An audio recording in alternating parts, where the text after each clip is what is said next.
వెలసిన మహాలక్ష్మి నీవమ్మా, నీ సేవలను మేము సేతుమమ్మా. మా ఇంట వెలసిన మహాలక్ష్మి నీవమ్మా, నీ సేవలను మేము సేతుమమ్మా.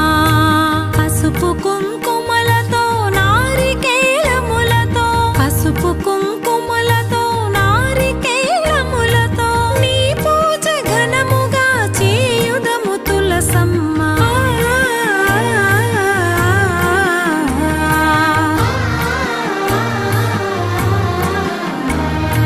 శ్రీమాత శ్రీ తులసి రామ తులసి, జయములు మాకెవ్వు కృష్ణ తులసి. శ్రీమాత శ్రీ తులసి రామ